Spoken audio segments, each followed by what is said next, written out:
Assalamu alaikum. This video has been produced by the healthcare professionals at the British Islamic Medical Association who wish for you to have a healthy Ramadan.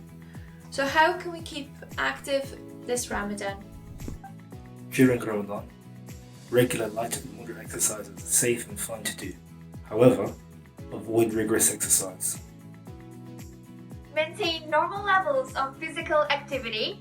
Break up long periods of sitting by staying active around the house. Avoid excessive physical activity, especially just before iftar. Don't forget that prayer activities can be considered as part of your usual exercise. Watch for dehydration and hyperglycemia. This is not the time to start beyond your normal regimen. Lockdown should not be a reason to not exercise.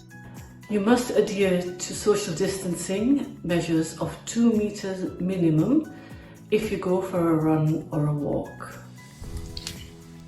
If this is not for you, you can use your garden for other activities like skipping. If that's not an option, the internet is full of fitness videos for all abilities. Get imaginative and remember to tag BIMA with hashtag BIMA with all your lockdown fitness ideas. We pray for you all to have a beautiful Ramadan, full of blessings, and remember, stay safe and be kind to yourself and others.